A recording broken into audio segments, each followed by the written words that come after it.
Halo, selamat malam kepada para cuan troopers. Apa kabarnya? Mudah-mudahan luar biasa. Dan kembali lagi bersama teman-teman sekalian, saya Bernardus Wijaya, CEO dari Sukor Sekuritas, di mana pada malam hari ini, mohon maaf sekali ada kesalahan teknis tadi, kita akan ada namanya event T-Talks atau Trail Talks spesial Santoco Rally, yang mana saya sudah sampaikan di IG pribadi saya tadi pagi bahwa apakah ini kesempatan terakhir kita untuk ikut Santa Claus Rally, karena tadi sempat turun di bawah 6.600 tapi akhirnya mantul, tidak tertahan di angka psikologisnya. Lalu minggu ini juga ada berbagai kejadian yang menarik, salah satunya adalah kode broker mulai ditutup. Bagaimana implikasinya terhadap trading para scalping? Nah, ini yang akan kita bahas bareng Om Ben, di mana Om Ben ini merupakan seorang scalper yang legendaris, yang banyak pengikutnya, dan scalpingnya ciamik banget. So, nggak berlama-lama lagi, tadi mohon maaf ada kesalahan teknis. Kita akan langsung bareng Om Ben bagaimana strategi scalper trader menyikapi kode broker yang ditutup. Senang kita rebound, yes, amin. Oke, Om Ben. Gimana? Suaranya masuk nggak ya? Nah, ternyata saya harus exit dulu. Untung saya juga ada exit. Om Ben 3 kali Iya, keluar masuk, mohon nggak maaf ya. jalan. Udah saatnya saya exit. Habis exit, puji Tuhan udah aman. Apa kabar Om Ben? Ya, baik, baik, baik. Om Ben di Bali atau di Semarang sekarang? Saya di Bali nih, di Nusa Dua saya sekarang. Wah, Nusa Dua, pantainya tenang tuh. Udah ke Canggu Iya, belum, Om Ben? betul. Kemarin saya habis dari Canggu kemarin.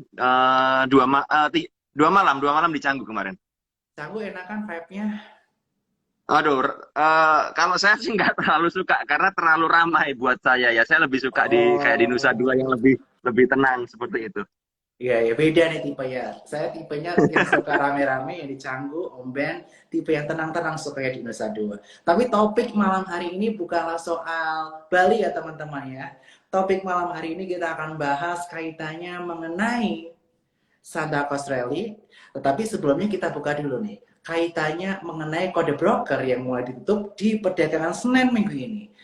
Bagaimana seorang scalper trader, seorang omben, seorang komunitas para pencari cuan menyikapi kondisi kode broker yang ditutup? Gimana nih Om Ben? Mungkin bisa sharing pengalaman nih. Sejak Senin adakah yang berasa beda di hati atau ketika mengamati market?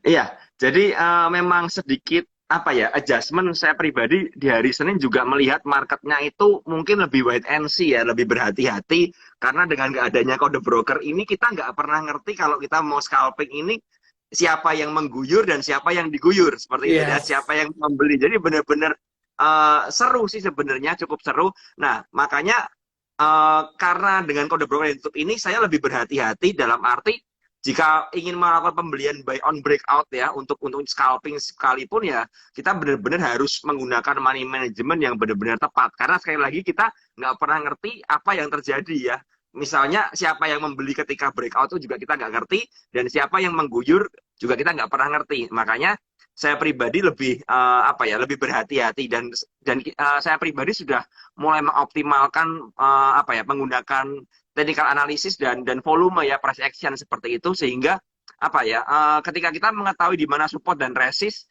di mana titik demand yang aman seperti itu ya, jadi kemungkinan keguyur itu sangat kecil sekali dibandingkan kalau kita FOMO kita asal mengejar ya seperti itu kita rawan sekali kena guyuran. Makanya beberapa seminggu ini saya scalping pun beberapa memang saya apa ya lebih lebih sabar nungguin di area support seperti itu sehingga ketika masuk ya kita kita mulai masuk dan kemudian ditarik ke atas kita sudah punya barang di bawah ya, at least kita aman kalau ada guyuran sekalipun dan saya merasa tekanan jualnya tinggi ya saya bisa buang dan tetap masih profit ya. Tapi kalau memang masih bagus trennya masih bagus sekali ya saya juga berani ngehold. Jadi memang ada sedikit perubahan strategi tapi ini mengasihkan menurut saya, ini cukup asik juga di mana kita itu harus apa ya pintar-pintar untuk beradaptasi di market ya. Dan kita lihat juga sepertinya hari ini juga sudah mulai ramai ya saham-saham gorengan.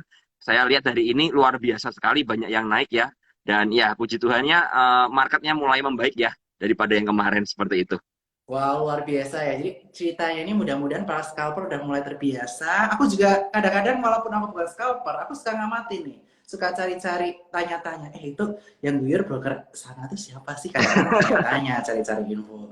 Sekarang udah nggak bisa intraday. Waktu nge-breakoutin, kita nggak tahu siapa yang nge-breakoutin. Waktu tiba-tiba habis breakout, diguyur, kita intraday nggak tahu yang guyur siapa. Nah, itu Betul, yang betul. jadi serunya juga nih. Walaupun ini bikin bete, bikin penasaran, tapi jadi serunya. Aku kemarin juga sempat nih, friend breakout. Wow, breakout, ikut. Ternyata diguyur Diguyur. sama Sono. R, Jadi ternyata yang diguyur sama diguyur yang RS memang yang ternyata. pegang banyak barang itu. Jadi ya Iya. udahlah. Jadi benar kata Om Ben, kita harus hati-hati ketika melakukan pembelian. Jangan sembarangan buy on breakout langsung kita hajar. Kita harus perhatikan technical analysis, perhatikan support resistance, perhatikan that pattern supaya meminimalisasi risiko yang kita miliki. Karena meminimalisasi risiko dan money management is the most important thing buat para trader. Nah, kemudian kalau dari Om Ben sendiri, tadi Om Ben kalau buy on breakout hati-hati nih, karena kita nggak tahu siapa yang nge-breakout, siapa yang nge. Terus strategi kalau kita scalping trading sekarang gimana nih Om Ben? Saya lebih suka untuk melihat di mana area konsolidasi dari sebuah saham ya. Misalnya ada saham yang bergerak naik ya, ada saham yang bergerak naik dan kemudian terkonsolidasi di angka tertentu, misalnya di range 300 sampai 290 dan selama mungkin beberapa saat, mungkin 5 menit atau 10 menit ada konsolidasi di area sana, itu yang membuat saya lebih berani entry. Daripada saya mengejar saham yang sedang rally itu saya benar-benar sekarang tidak berani sama sekali. Apalagi saya melakukan arah hunter itu sangat apa ya sudah big no buat saya ya untuk sekarang ya karena kita nggak pernah ngerti nih siapa yang buang barang. Nah makanya ketika kita masuk di area konsolidasi atau sudah terjadi konsolidasi di area tertentu ya dan kita bisa melihat oh kalau ini area konsolidasinya misal di tadi 290 sampai 300 ya kita mulai entry di sana. Nah resiko kita kecil karena ketika 290 itu jebol ke bawah ya kita tinggal buang ya tapi kalau memang nggak jebol ya masih ada dalam area konsol sedangkan kita punya average terdekat mungkin dengan 290 ya itu yang membuat saya lebih merasa aman ya wah ini aman karena apa saya punya barang di dekat-dekat support ya nanti ketika jebol kita punya resiko itu sangat kecil sekali ya kita harus cut loss ya cut loss tapi itu sangat apa ya sangat low risk sekali daripada kita mengejar saham yang sedang rally ya jadi kalau Oke. teman-teman hati-hati sekali kalau saham lagi kenceng-kencengnya itu malah saya malah takut beli ya saya mulai beli ketika dia sudah mulai ada koreksi seperti itu dan kemudian terkonsolidasi ya mulai ada di area support Oke. ya itu apa ya itu mulai area buy saya seperti itu. Oke, jadi perhatikan support resisten, perhatikan area konsolidasi. Ketika udah mulai membentuk base, kira-kira area supportnya mana udah mulai kelihatan nih, kita bisa mulai cicil entry. Karena ketika misalnya gagal naik atau malah breakdown turun, area stop lossnya tidak terlalu dalam daripada ketika dia breakout, ternyata gagal balik lagi ke support, jarak antara resisten ke supportnya cukup jauh gitu. Nah itu yang menjadi Betul. risiko sehingga Om Ben sekarang lebih bersabar nih berarti kayaknya ketika melakukan scalping di market begini. Begitu Om Ben?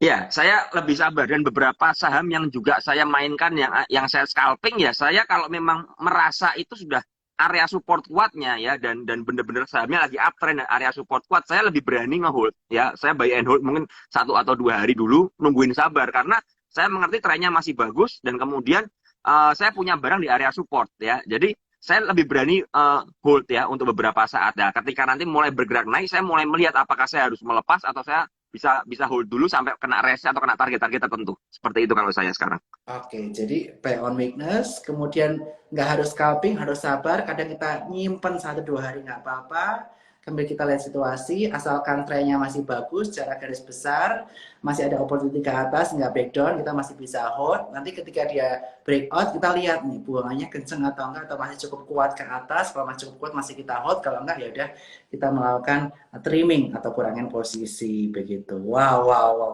Jadi istilahnya kita sebagai seorang trader itu harus bisa adaptasi ya Om ya. Jangan cuma stick sama metode kita dulu dan ketika ada perubahan dari regulasi kita jadi istilahnya cuma menjadi penonton saja tapi tetap bisa menjadi seorang pemain begitu ya Om Ben ya. Betul, betul sekali itu. Oke. Nah, lalu kalau kaitannya mengenai Santa Cruz Rally ini. Nah, kira-kira Om Ben sekarang ini untuk Santa Cruz Rally itu ngejar-ngejar saham blue chip atau ngejar saham second nih karena kita melihat blue chips udah di atas beberapa kali 6.700 gagal tembus dan masih konsol-konsol aja? Ataukah Santa Claus Rally ini Om Ben ini mengejar saham-saham yang second liner? Karena kita melihat bank-bank digital seperti BGTG lari, BPIB senang kemana arah, TNCA terbang dan lain sebagainya.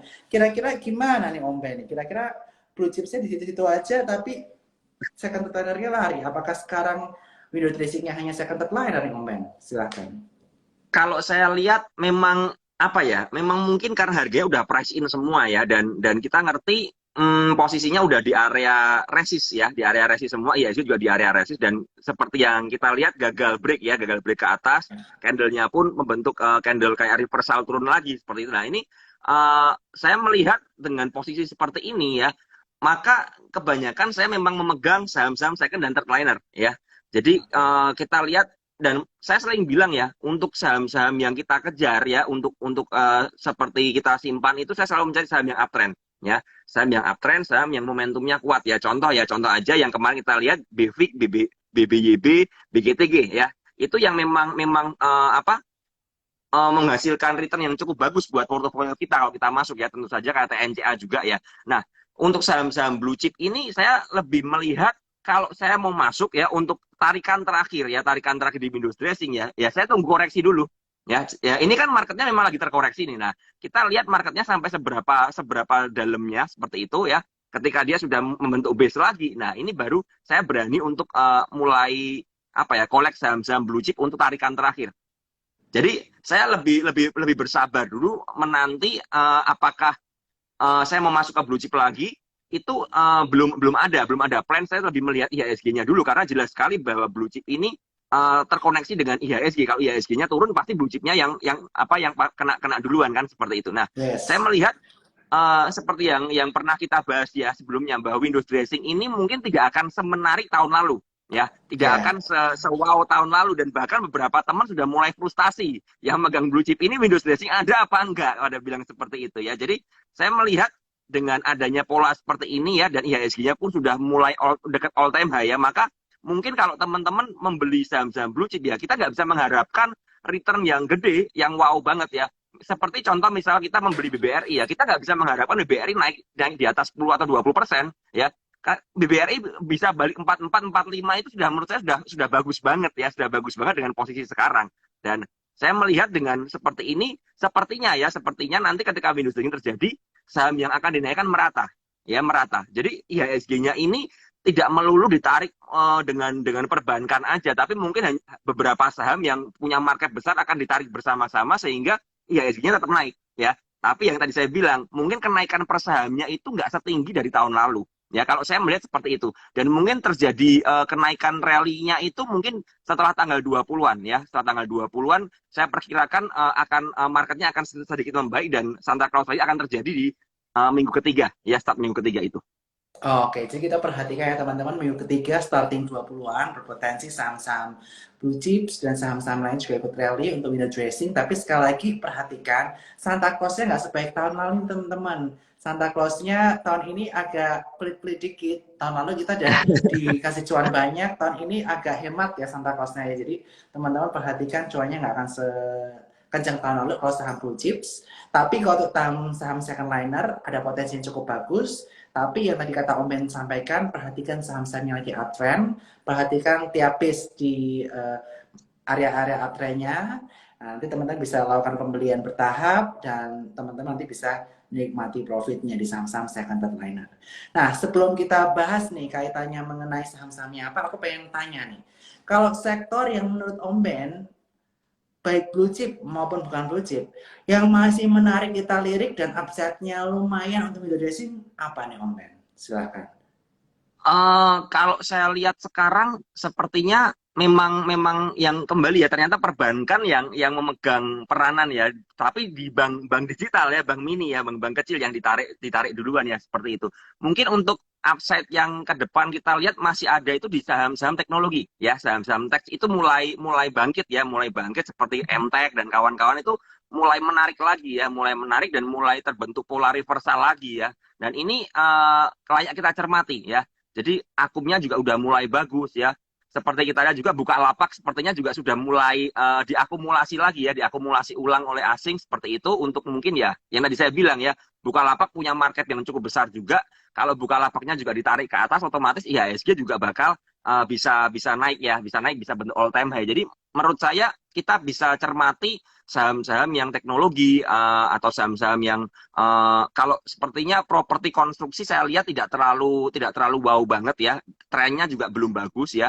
Jadi paling ya mungkin perbankan dan saham-saham teknologi yang menurut saya masih ada potensi besar ya seperti itu. Untuk komoditas saya lihat nggak terlalu bagus juga ya, nggak terlalu bagus ternyata. Untuk saham-saham kayak batu bara, kayak minyak juga nggak terlalu oke-oke banget ya. Cuman ya yang tadi saya lihat mungkin sektor-sektor yang apa ya second liner seperti saham ESA dan kawan-kawan ini menarik ya, menarik kita lihat. Kembali lagi ya, ketika trennya jelas dan bergerak uptrend, ini yang kita incar ya, yang kita incar. Jadi mungkin kalau kita ngomong secara sektoral agak susah ya, agak susah karena sahamnya juga tidak merata kenaikannya. Cuman kita harus bisa melihat di mana saham-saham yang masih punya kekuatan uptrend dan punya akumulasi ya. Jadi teman-teman kan setiap market selesai kita bisa ngecek ya, siapa beli, siapa jual seperti itu. Nah, kita bisa lihat bahwa ketika ada broker-broker besar yang lagi ngumpulin barang ya secara masif. Nah, ini kita bisa pantau sahamnya ya, kita bisa pantau sahamnya apalagi kalau sahamnya sedang bergerak uptrend ya.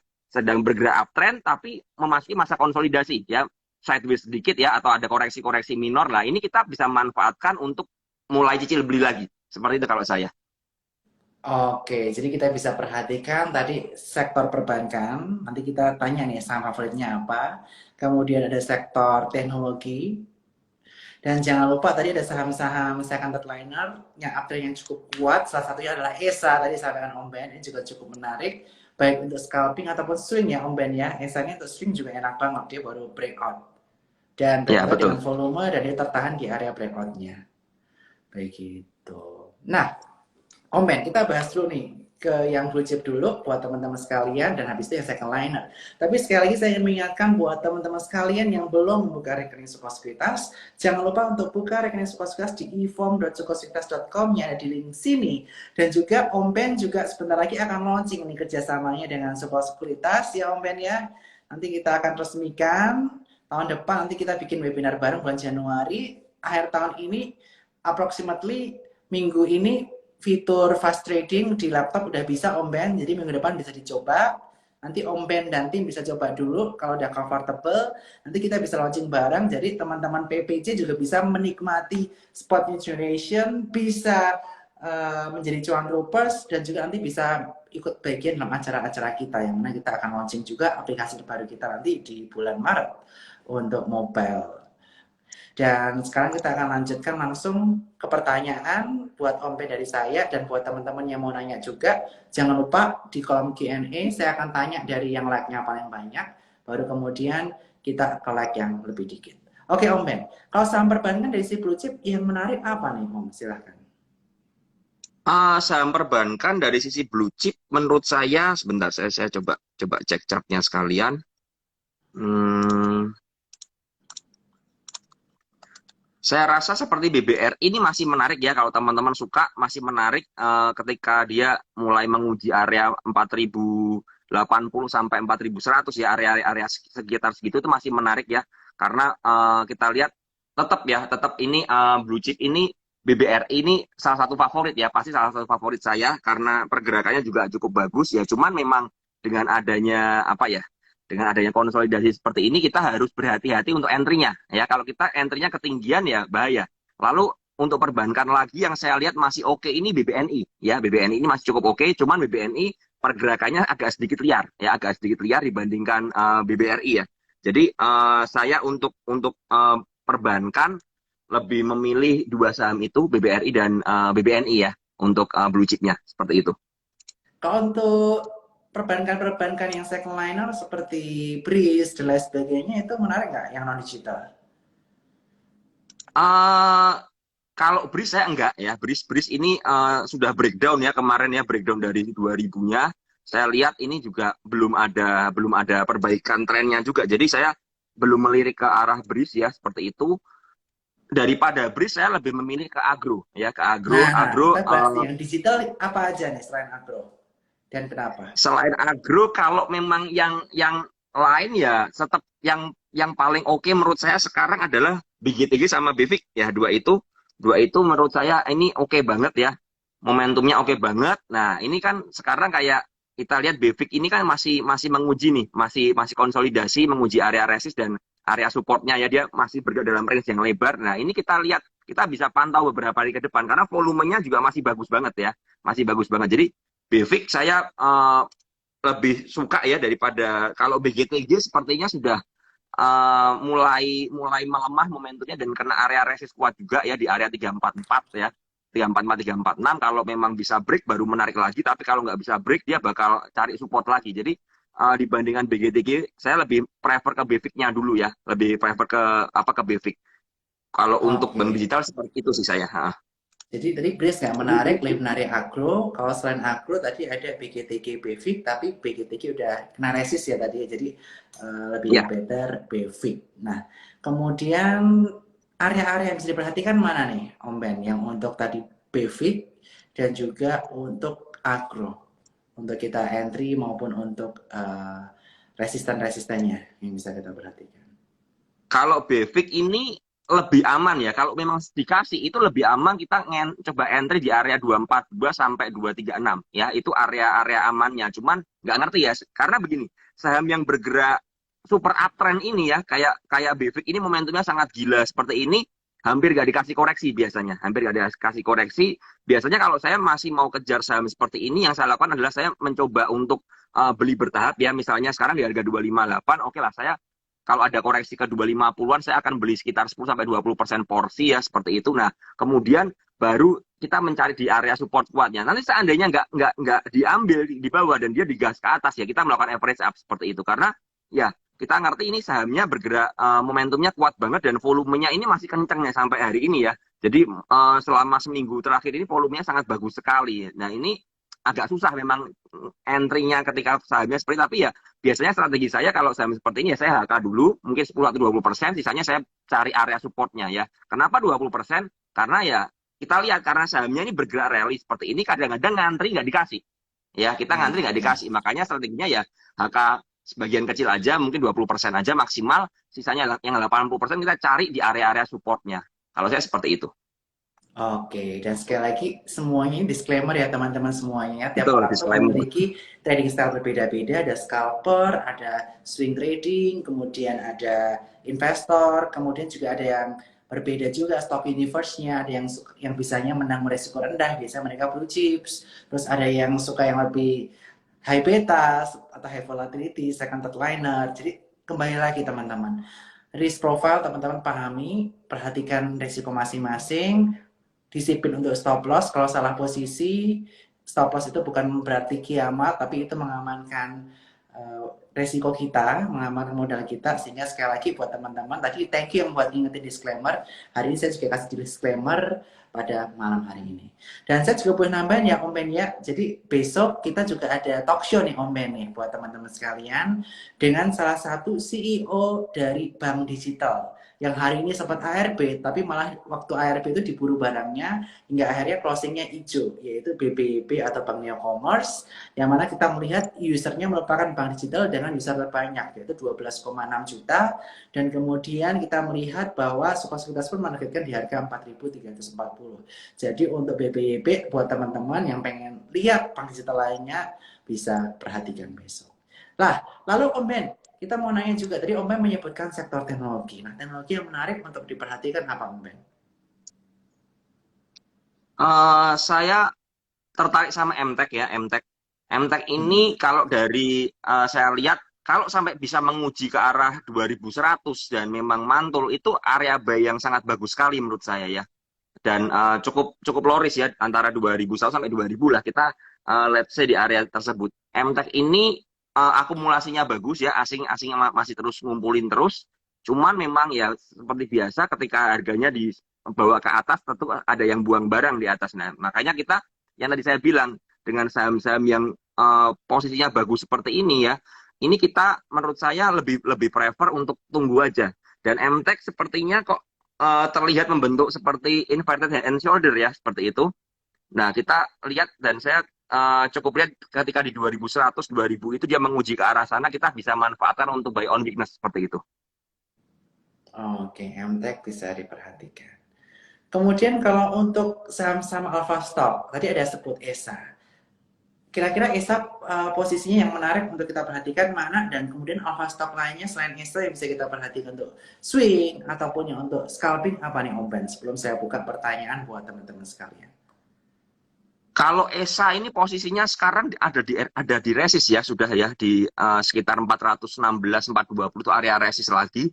Jadi hati-hati ya kalau kalau ngejar, dan kita lihat memang selama 4 hari terakhir ini ESA ini rally ya, hijau terus candlenya ya, naik 6%, kemudian 3%, 3%, 1% seperti itu. Dan menurut saya kalau ESA ini lebih enak ya kembali ketika udah sahamnya 4 hari berturut-turut rally seperti ini, dia harus membentuk konsolidasi, kita cari aja area entry-nya. Kalau saya lihat area entry-nya enaknya memang di area 400 sampai 390, itu area enaknya ya, kita bisa melakukan buy on business di sana, nyicil di sana ya, sampai ya 380 mentok-mentoknya lah kalau saya lihat seperti itu. Kalau dan ESA ini tipenya untuk swing ya. Jadi bukan Ya, agak susah scalping ESA ini karena pergerakannya juga nggak terlalu volatil ya. Yang justru bisa untuk scalping tuh mungkin malah Temas ya, Temas. Cuman nggak ngerti Temas ini apa ya.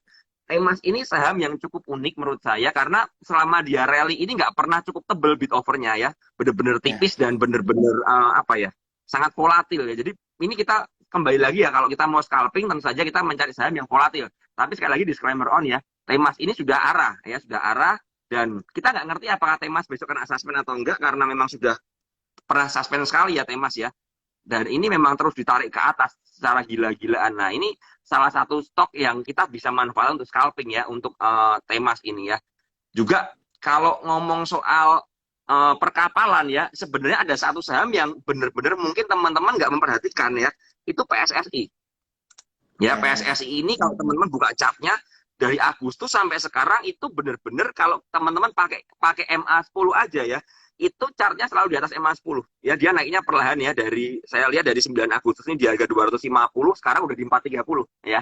Mungkin teman-teman nggak terlalu notice karena kenaikannya mungkin cuma sehari 3% ya, kemudian turun naik 7%. Nah, ini saham-saham uptrend yang seperti ini yang mungkin terlupakan ya, terlupakan untuk teman-teman nge-swing ya, karena saya lihat juga sepertinya bandarnya juga nggak ngasih kita masuk dengan cara mungkin bid overnya sangat tipis sekali dan mungkin kurang menarik ya likuiditasnya. Cuman ya kembali lagi ini saham yang sangat uptrend sekali ya untuk PSSI ini. Dan PSSI juga sudah all time high sepertinya ini. Ya, oke. udah all time high. PSSI Jadi ini juga menarik ya perkapalan untuk ya. teman-teman. Tadi ada Ya, Temas, PSSI, ini enak untuk scalping. Oh, tadi S1 enaknya untuk swing, tapi perhatikan bid overnya betul. tipis. Dan sekali lagi risiko diperhatikan, money management. Dan kemudian tadi juga Om Ben menyebutkan bahwa tadi PSSI dia selalu mantul MA10-nya, ini bisa diperhatikan juga buat guidance teman-teman. Tetapi ya Om Ben ya, kalau teman-teman pengen scalping jago, scalping canggih, nanti jangan lupa join PPC juga, komunitas PPC atau follow jalan-jalan murah. Di situ ada macam-macam ya grupnya Om ya, ada grup swing, ada grup Ya, betul. scalping dan lain sebagainya. Jadi bisa disesuaikan dengan risk profile teman-teman dan style trading teman-teman karena tiap orang preferensi beda-beda, tapi sekali lagi di situ bukan perintah jual beli, keputusan beli jual di tangan teman-teman masing-masing, dan tentu saja perhatikan money management dan risiko. Mungkin Om Ben jelasin lagi nih, grup PPC seperti apa nih Om Ben? Ya, kita di PPC ini sebenarnya fokus kita tuh bukan cuma ngasih topik buat teman-teman ya, tapi saya sendiri lebih pingin teman-teman belajar dari topik yang kita kasih seperti itu sebagai apa ya, sebagai contoh ya, atau materi aja yang bisa teman-teman olah untuk teman-teman belajar psikologis dan kedisiplinan ya. Karena jelas sekali kalau seperti biasa ya, biasanya teman-teman ini kalau ada topik ya langsung dihakal semuanya rame-rame ya, langsung pokoknya hajar kanan aja, hajar kanan. Nah, ini yang membuat kebanyakan orang FOMO dan akhirnya nyangkut. Makanya saya di PPC ini ingin teman-teman bisa memahami yang namanya trading plan dengan contoh ya, contoh kasus dengan saham misalnya. Misal hari ini ya, ini contoh aja teman-teman, ini bukan stock pick untuk besok ya, contoh aja. Hari ini saya ada rekom KOBX seperti itu ya, KOBX, dan memang saya lihat KOBX ini volumenya bagus dan lain sebagainya, tapi memang area beli kita ini ada jenjangnya. Nah, di sini kalau saya tuh pingin teman-teman di sini dengan contoh apa ya, trading plan seperti ini, teman-teman nggak cuma langsung telan mentah-mentah, tapi teman-teman mulai belajar, oh dengan cara seperti ini kita maksudnya bertahap, dan ini melatih ya, melatih psikologis kita untuk kita ngerem yang namanya FOMO. Karena saya lihat generasi-generasi trader yang baru ini ya, pinginnya tuh FOMO ya, apalagi dengan maraknya scalper-scalper handal yang profitnya luar biasa ya yang ditampilkan sekarang. Nah, ini pinginnya cepat cepat kaya, cepat dapat cuan instan, tapi mereka melupakan bahwa semuanya ada pembentukan proses psikologisnya lah. Saya di PPC ini, kita di PPC ini pingin teman-teman jadi trader yang mandiri. Jadi udah nggak FOMO-FOMO lagi. Artinya apa? Kalau memang masuk ke dalam sebuah saham, teman-teman punya plannya paling nggak. Kalau ikut orang pun, teman-teman harus mengerti ada nggak plannya, di mana pembatasan resikonya. Nah, ini yang membuat apa ya? Trader-trader jadi mandiri dan akhirnya punya psikologis yang kuat dan akhirnya nggak FOMO dan nggak akan yang namanya, waduh saya kena pom-pom nih dari news, dari apapun juga, nggak akan seperti itu. Karena teman-teman sudah mengerti, ketika teman-teman masuk, teman-teman memahami resiko dan teman-teman tahu masuk karena apa. Nah, ini yang saya pingin untuk teman-teman yang bergabung ke PPC ini mendapatkan mindset yang seperti ini. Dan akhirnya jadi seandainya nanti sudah teman-teman merasa cukup bisa mandiri keluar dari PPC, selesai ya membershipnya, kita nggak ada masalah, kita malah seneng karena teman-teman udah lulus ya, udah lulus dan akhirnya menjadi trader yang mandiri dan bisa trading atau scalping dengan bekal yang sudah kita kasih selama di teman-teman di PPC seperti itu. Wow, luar biasa. Jadi PPC ini bukan hanya stock pick, tapi benar-benar membangun mental dan juga knowledge skill teman-teman sekalian. Dan pengen tanya PPC bisa DM Om Ben atau komunitas para pencari cuan. Dan buat teman-teman, PPC juga bakal bekerja sama dengan Sukorsun. Mungkin minggu depan kita akan rilis ya Om untuk linknya. Sambil Om testing linknya buat member-member PPC di eform.sukosekuritas.com. Tapi link yang khusus PPC nanti kita akan kirim ke Om Ben. Nanti bisa mulai di blast per Senin besok ketika udah ada fast order yang bisa dipakai buat teman-teman pecinta scalping. Dan mudah-mudahan kedepannya kita akan bikin event besar, sinergi antara Om Ben dan juga Sukosekuritas, PPC dan Sukosekuritas. Mudah-mudahan kita bisa menjangkau kota-kota, kita edukasi bareng supaya teman-teman ini mendapatkan mindset, metode yang tepat, plus nggak cuma ikut-ikutan, karena kadang kita posting tuh kita udah beli duluan, kalian nggak tahu kita belinya di berapa, atau teman-teman misalnya kita tiba-tiba false break, kita udah cut loss, teman-teman belum cut loss. Nah, itu yang perlu diperhatikan oleh teman-teman. Intinya money management dan kedisiplinan itu penting banget. Oke, Om Ben, boleh ya kita langsung ke pertanyaan dari para audiens? Boleh ya. Pertanyaan pertama dari Eva Nuril. Om Ben, scalpingnya all in atau sistem cicil belinya? Dan dalam satu waktu beli, berapa emiten dalam satu porto? Silakan. Kalau saya nggak pernah all in ya, saya tipenya nggak pernah all in. Kenapa ditanya nggak pernah all in? Yang pertama karena memang alokasi dana saya sudah lebih dari cukup ya. Kalau saya all in itu sangat berisiko sekali dan terkadang likuiditas sebuah saham yang saya scalping tidak mencukupi. Jadi saya yang pertama nggak pernah all in ya. Untuk keamanan saya dan juga karena nggak ada kode broker ya ditutup selama trading ya. Jadi saya lebih cicil belinya. Saya selalu beli di beberapa harga ya. Tujuannya apa? Seandainya ada guyuran-guyuran ke bawah dan menguji support, saya dapat barang. Ya, itu berguna sekali ya, berguna sekali ya. Contoh kasus ya, ini contoh kasus lagi ya teman-teman ya. Seperti saham hari ini kita lihat IRS kan arah ya hari ini ya. Nah, IRS ini tadi ketika dia terkonsolidasi di area sekitar 300-an ya. Coba saya lihat IRS tadi harga berapa ya? Arahnya sebentar. Ya, IHS ketika konsol di area 300-an ya, 300 ke 29, 296 atau 294 ya. Itu ketika saya mau scalping, mau ikutan di IHS karena saya lihat volumenya bagus ya, ada yang HK terus seperti itu. Nah, saya belinya nggak langsung hajar 300, enggak. Kalau saya hajar di 300 all in, ketika dia dibanding ke 290, saya pasti akan panik. Karena saya sudah all in. Tapi ketika saya belinya misalnya di 300 ya, saya beli, kemudian saya cicil lagi di 296. Saya pasang terus ke bawah 294, 290 dan saya memasang misalnya resiko, oke, di 286 saya baru keluar. Nah, ini membuat apa ya? Membuat psikologi saya aman. Mau dikocok market seperti apapun, seliar apapun, saya akan tenang. Justru saya malah akan senang ketika ada bantingan ke bawah. Artinya apa? Saya dapat barang. Dan ternyata memang sesi 2 ditarik ke atas ya, tarik ke atas tapi dibanting lagi. Nah, ketika dibanting lagi ini karena memang saya mengerti bahwa saham ini masih cukup oke ya. Saya beli lagi. Saya beli lagi ketika apa? Ketika udah konsol lagi di area 310-an. Nah, itu saya mulai masuk lagi. All in nggak? Enggak. Karena saya memang cari aman aja. Kembali lagi teman-teman, saya ini tipe yang memang lebih mengutamakan manajemen resiko ya. Jadi saya nggak pernah langsung HK, nggak. Tapi saya cari yang itu konsolidasinya. Mulai di 310, 308, saya 306 saya antri. Dibanding ketika kosong saya dapat semua, kemudian ditarik ke atas saya senang. Nah, karena apa? Saya mengerti area supportnya di mana, area demand-nya di mana. Itu yang saya lakukan ketika saya scalping. Nah, kalau teman-teman dalam satu waktu tanya berapa emiten dalam satu porto ya, saya beberapa kali karena kasusnya adalah saya menemukan saham-saham yang memang bisa di scalping dan tanda kutip semi swing ya dalam beberapa saat ya.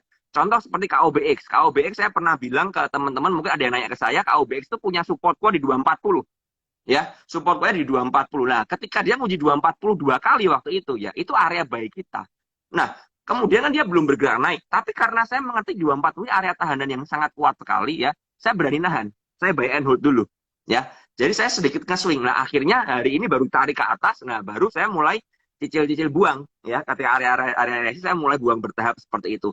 Satu porto saya mungkin sekarang ada 6 atau 7 emiten maksimal untuk saham-saham yang saya bilang saham-saham lucu-lucu ini ya, saham-saham yang seperti KOBX, seperti ILS.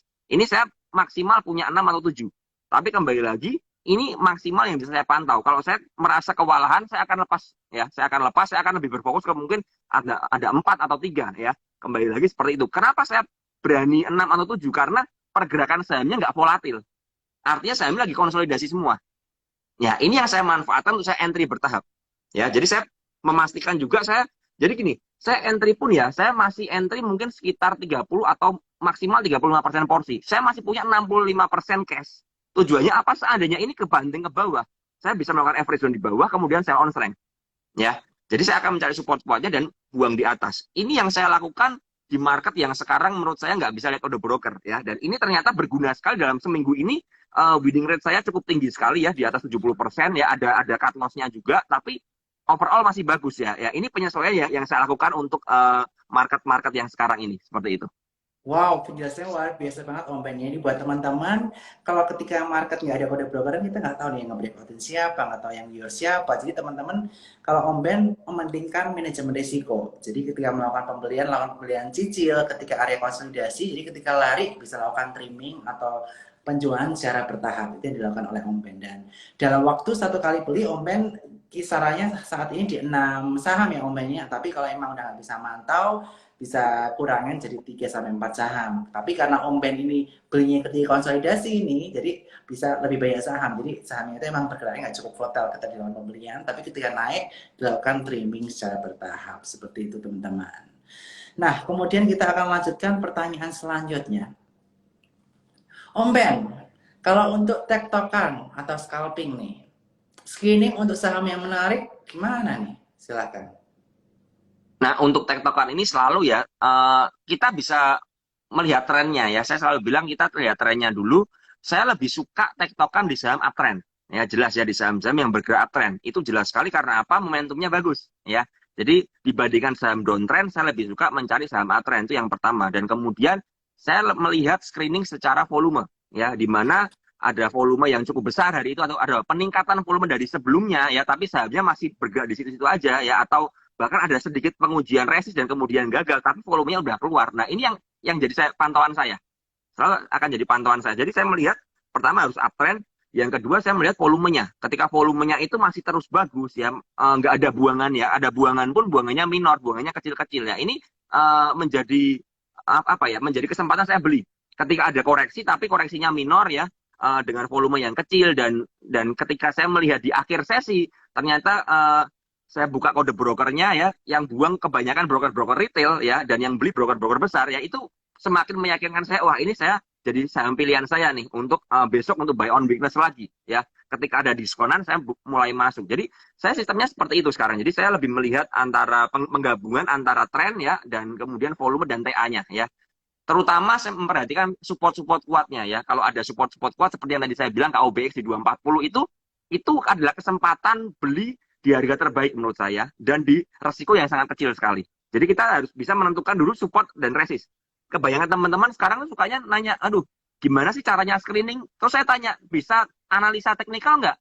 Nggak bisa. Loh, ya harus belajar dulu. Karena kalau nggak bisa teknikal, kita nggak ngerti roadmap-nya, nggak ngerti support, resist di mana, demand sama supply area di mana, akhirnya yang terjadi adalah kita pakai feeling. Ya kan? Ketika, wah ini harga sahamnya lagi ramai di running keluar, kita masuk. Nah, ternyata kita masuk di area resist seperti itu ya, dan gagal breakout, kemudian dibanting ke bawah banyak yang jualan, kita panik. Ya, kita panik, kita berharap bantul kan.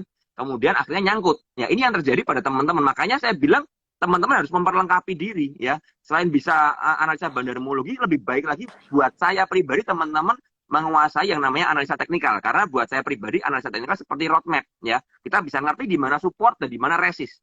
Itu adalah titik penentuan saya ya. Jadi teman-teman kalau nanya screening ya pastikan teman-teman bisa cara analisanya dulu. Kalau teman-teman nggak bisa cara analisanya mau pakai screening apapun juga nanti bakal bingung. Seperti itu menurut saya.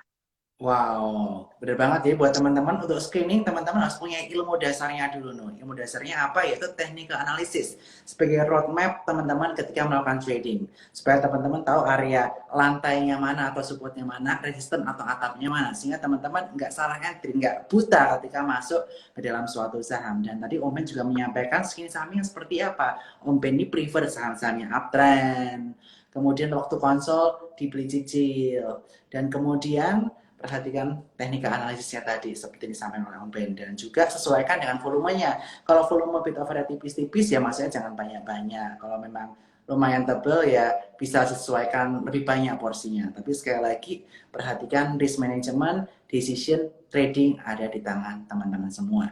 Dan buat teman-teman sekalian hari ini nih Om Ben nih kita juga ada hadiah khusus dari Santa Claus Super Sekuritas. Teman-teman screenshot acara hari ini, tag ke @sukosekuritas dan tag ke @jalan-jalan murah dengan hashtag stronger together dan juga cuan troopers. Teman-teman ada berpotensi mendapatkan 5 pilihan nih, 5 hadiah dari Boris, yaitu kaos Boris beserta bingkisan yang menarik buat teman-teman sekalian, disertai dengan review event hari ini supaya teman-teman ini langsung dapat kaos dari Boris, hadiah akhir tahun persembahan dari Suko Sekuritas. Dan Om Ben juga sayang banget nih Om Ben, kita minggu ini juga ada kumpul-kumpul cuan troopers tapi Om Ben di Bali dengan para influencer. Nanti mudah-mudahan Om Ben next kalau pas ke Jakarta kita ngobrol lagi Om Ben ya. Dan kita lanjut ke pertanyaan selanjutnya, boleh Om Ben? Boleh, silakan. Ya. Oke. Nah, ini pertanyaan cukup teknis nih dari Gang Kinggong. Average akumulator yang aman buat sahamnya dimasukin ketika sahamnya udah naik berapa persen dari average akumulator? Kalau saya begini, average akumulatornya ini menurut saya relatif ya. Karena kalau kita bilang misalnya baru naik 2% dari average akumulator, ya kita bisa ngomong itu average yang aman ya, itu kita masuk ya. Sedekat mungkin. Jadi nggak ada patokan buat saya berapa persen ya. Mungkin kalau ngomong maksimalnya kita bisa let's say ya, mungkin 5%. Nah, itu maksimalnya ya dari average akumulatornya. Cuman kembali lagi ya teman-teman, kita harus lihat yang namanya support dan resistnya dulu. Di mana support dan resist? Karena begini, bisa aja ada sebuah broker yang mengakumulasi saham tertentu ya, dan broker ini terus mengakumulasi ya tanpa henti ya, dan tiba-tiba suatu ketika broker ini menghilang. Ini terjadi ya, saya kasih contoh kasus ya, teman-teman kalau nggak percaya coba bongkar broksumnya saham keren KREN ya. KREN ini waktu harganya di 150-160-an ada broker OD ya, dia mengakumulasi dengan sangat masif. Tapi ketika tiba-tiba ada broker YP yang jualan besar sekali ya, dan kemudian jebol ke bawah supportnya, tiba-tiba OD-nya menghilang. Ya, OD-nya menghilang. Ya, kita nggak pernah ngerti apa yang terjadi. Bisa aja OD pindah ke YP atau mereka tim yang sama. Nah, makanya saya bilang, support dan resist itu penting. Waktu itu saya juga mengikuti broker OD, tapi ketika supportnya jebol ke bawah, saya cut. Langsung saya buang. Saya cut. Karena apa? Buat saya pribadi, TA ini mengambil porsi yang lebih besar daripada bandarmologi tadi. Karena kita ngerti ya, ada sebuah broker yang ngumpulin terus ya, terutama ini kita ngomong di saham-saham second dan third liner ya. Kalau terjadi pindah broker, ya ini kita nggak bisa mendeteksi. Ya, makanya tadi saya bilang, kalau average yang paling aman ya sedekat mungkin. Tapi pada waktu itu, jadi keren, saya tuh punya average yang cukup dekat dengan broker OD. Ya, saya punya average sekitar mungkin hanya 2% atau 3% dari average broker OD. Tapi tekanan jualnya gede banget. Yang jual YP waktu itu. Ya kan, dengan tekanan jual yang sangat besar sekali. Nah, saya melihat ketika seperti itu, yang saya lakukan adalah saya melihat di mana support dan resist. Ketika support yang kuat ini jebol ke bawah, di breakdown seperti itu, otomatis saya harus buang. Udah, saya nggak memperhatikan lagi broker siapa, tapi saya langsung buang. Karena apa? Kita nggak pernah ngerti, OD sama YP ini satu tim atau dia tuker-tukeran barang. Nah, ini yang penting buat teman-teman ketahui. Jadi jangan cuma melulu lihat, oh ada broker ini akumulasi terus. Teman-teman mesti tahu ya, saya waktu tahun 2018 kalau nggak salah, saya tuh punya saham friend dari harga 100 ke 300. Saya ngikutin 100 ke 350, sorry. 1 ke 350. Waktu itu saya masih ingat ada broker CS yang mengakumulasi tanpa henti. Tapi ketika sampai 350, tiba-tiba CS-nya menghilang dan diguyur ke ARB. Waktu itu sempat ARB dan mantul lagi. Yang guyur adalah broker lain, ya, broker lain. Waktu itu DR brokernya. Nah, kita nggak pernah ngerti ini CS sama DR nih lagi ngapain. Nah, kalau teman-teman berpatokan pada, wah, ini CS ngumpulin teman-teman agresif ketika dibanting dan sampai ketika dari friend ya waktu itu saya masih ingat dari 352 sampai ke 100 itu CS sudah nggak keluar lagi sampai sekarang. Jadi tidak ada jualan juga sama sekali. Nah, ini yang jadi kamuflase. Jadi tidak melulu Yes. teman-teman harus memperhatikan average-nya, tapi kembali lagi ya buat saya support dan resist. Karena apa? Support dan resist ini menentukan tingkat resiko kita. Kalau udah jebol, udah jadi downtrend atau udah patah trend, udah langsung buang. Ini bisa Yes. menyelamatkan kita dari yang namanya nyangkut. Ya, itu saran dari saya sih ya. Silakan kalau teman-teman setuju dilakukan, kalau enggak juga nggak apa-apa ya, tapi sekedar saran dari Yes. saya seperti itu. Oh, saya setuju banget nih sama Om Ben. Karena gini Om Ben, kalau institusi yang melakukan pembelian, kadang-kadang kita bisa akumulasinya lewat broker A nih, misalnya. Tapi saya maunya keluar lewat broker sana, biar ya kelihatan. Itu strategi yang biasa dilakukan, karena kita kan pakai bank kustodian ya kalau institusi. Jadi masuk lewat A, bisa keluar lewat Z, misalnya. Bukan promosi kode AZ ya, kalau teman-teman buka AZ di inform.jokosekuritas.com. Juga kalau misalnya retail, Om Ben, retail kan juga bisa pindah barang. Kita akumulasi di Betul. sini. Habis beli barangnya dapat dan settle pindah barang supaya kita nggak ketahuan. Itu bisa menjadi trik juga buat mereka untuk melakukan beli jual di tempat yang berbeda supaya nggak ke detect. Nah, that's why saya agree banget sama Om Ben bahwa ilmu teknik analisis penting banget dan teknik analisis ada roadmap. Itu merupakan quote dari Om Ben pada malam hari ini nih. Teknik analisis roadmap, perhatikan teknik analisisnya. Trend is your friend. Jadi perhatikan saham-sahamnya uptrend. Oke, kita lanjutkan ke pertanyaan selanjutnya yang menarik. Nah, ini ada yang nanya nih. Om Ben, kalau untuk scalper, bisa lihat chart dan dipakai time frame berapa lama nih chart yang dipakai biasanya? Ya, saya biasanya selalu lihat daily dulu ya, daily dulu. Saya lihat kenapa saya lihat daily? Karena saya mau melihat big picture-nya seperti apa, ya. Saya memastikan trennya bagaimana, big picture seperti apa, di mana area support dan resist. Dan ingat teman-teman, support dan resist daily itu jauh lebih kuat daripada intraday, ya. Karena diuji dalam hitungan harian, satu candle satu hari ya, dibandingkan kita bedah ke area 15 menit atau mungkin 5 menitan. Nah, kalau setelah saya melihat di daily, kemudian saya mulai buka menitannya ya dari 5 menit sampai 15 menit atau maksimal 1 jam ya kalau saya mau scalping. Saya mau melihat apakah ada pola tertentu atau mungkin ada volume tertentu yang memang kita bisa masukkan untuk melihat support dan resist intraday-nya ya.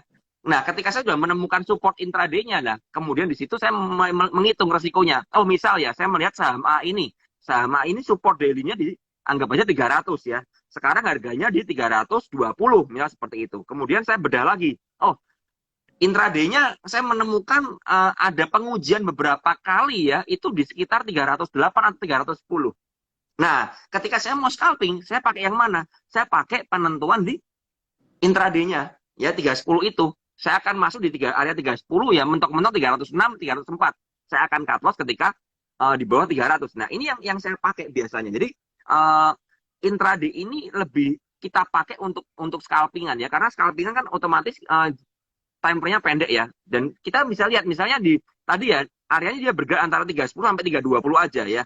Mundar mandir di situ. Kalau teman-teman mau scalping, teman-teman paham dengan ada support dan rest intraday seperti itu ya, teman-teman bisa masuk di area 310, keluar di area 318 atau 320 ya. Teman-teman bisa mengulangi itu untuk tektok seperti itu. Itu yang kita manfaatkan untuk scalping ya. Jadi TA ini kita bisa bedah lagi ya, mungkin 5 menit atau mungkin 15 menit. Kalau saya 1 menit saya sangat jarang sekali pakai.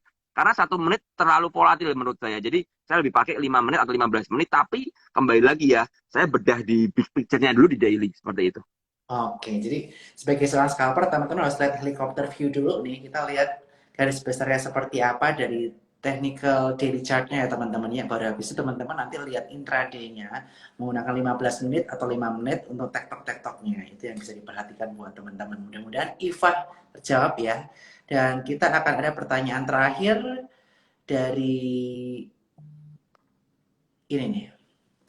Keva Ricci, bagaimana cara scalping dengan risiko rendah atau risk to reward menarik? Silahkan Om Ben. Ya, yang tadi saya bilang ya, resiko rendah adalah di mana kita melakukan pembelian sedekat mungkin dengan area support.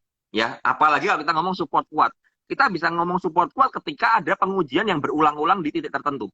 Misal ya, ada sebuah saham ini sudah menguji 4 kali atau 5 kali di area 100 dan selalu memantul dan mantulnya pun dengan volume seperti itu. Nah, kita bisa bilang kalau teman-teman mau scalping dengan resiko rendah ya, kalau saham itu dekat-dekat area 100, teman-teman bisa melakukan pembelian ya untuk buy. Nanti ketika dia naik dan kita bisa lihat, oh ternyata dari 100 nih naiknya kok mentok-mentok 107, 108 itu udah maksimal. Ya teman-teman bisa mulai buang di 107, 108. Kemudian dia turun lagi ke 103, 102, teman-teman bisa ambil lagi. Terus naik lagi kok udah gak kuat di 105, 106, ya mulai buang lagi. Nah, ketika range-nya mulai pendek, hati-hati ya, hati-hati karena volatilitasnya mulai kecil kan. Nah, biasanya saya kalau volatilitas sebuah saham antara support dan resistnya ini mulai mengecil, mulai pendek ya, saya mulai stop. Karena kembali lagi resikonya nggak sebanding nanti ya kalau sudah mulai pendek. Nah, kita kan scalping ini mencari volatilitas ya. Semakin lebar volatilitasnya kita semakin suka ya untuk para scalper karena kita bisa memanfaatkan pantulan-pantulan seperti itu ya. Misal ada sebuah saham dibanting ya ke arah 100 kemudian mantul ke atas. Nah, kita bisa pakai untuk scalping ya seperti itu. Resikonya rendah kalau apa? Kalau sedekat mungkin dengan support. Resikonya besar kalau apa? Kalau dekat dengan resist. Itu besar banget. Kalau memang melakukan pembelian di area resist ya, memastikan kita harus mengerti bahwa ada volume yang cukup mumpuni. Ada volume yang cukup mumpuni dan apa ya? Kalau dilihat dari bid dan offernya ini, bid offernya cukup kuat. Artinya nggak ada cabutan-cabutan, tapi terus ya, terus apa? Terus saya bilang terus dijaga. Nah, ini kita bisa manfaatkan untuk pembelian. Nah, tapi ya kembali lagi, teman-teman harus berhati-hati di situ ya. Kembali buat saya, resiko rendah adalah di support. Seperti itu. Wow, jadi begini ya teman-teman, sedekat mungkin dengan support, apalagi support kuat itu menjadi kunci bahwa ketika kita di bawah support, kita stop loss-nya pendek. Jadi risikonya semakin rendah, itu yang buat teman-teman perhatikan. Dan saat ini karena kita nggak bisa lihat kode broker, nggak tahu siapa yang nge-breakout dan siapa yang nge-guyur, nah metode pembelian secara bertahap di dekat area support ketika proses akumulasi itu menjadi metode yang tepat menurut Om Ben. Dan jika teman-teman risk profile sesuai dengan Om Ben, teman-teman bisa ikuti nih apa yang ada di malam hari ini. Tapi sekali lagi ini hanya edukasi, keputusan jual beli ada di tangan teman-teman sekalian, jangan menjadi patokan. Dan saham-saham yang ada pada malam hari hanya merupakan referensi, bukan rekomendasi, sehingga teman-teman ini bisa filter lagi ya sesuai dengan risk profile teman-teman sekalian. Om Ben, closing statement apa nih sebelum kita tutup acara hari ini? Dan aku pengen say thank you nih dari Support Sekuritas buat PPC dan Om Ben yang udah mau kerja sama masuk core, dan kita akan kick off segera nih, mudah-mudahan kita bisa roadshow karena udah nggak covid nih bareng PPC, dan PPC Indonesia pasti bakal seru banget nih. Kira-kira apa nih Om Ben? Ya, kalau buat saya closing statement-nya ya teman-teman untuk kita bisa entry sebuah saham, teman-teman tuh harus mengerti resikonya ya, mengerti resikonya dulu. Ketika teman-teman mengerti resikonya, teman-teman bisa menghitung resikonya ya. Teman-teman bisa menganalisa seberapa teman-teman bisa menahan resikonya, artinya kerugian kalian ya. Teman-teman akan trading dengan nyaman. Kebanyakan orang sekarang kenapa tradingnya nggak nyaman? Karena nggak pernah bisa ngitung resikonya. Yang dihitung apa? Profitnya.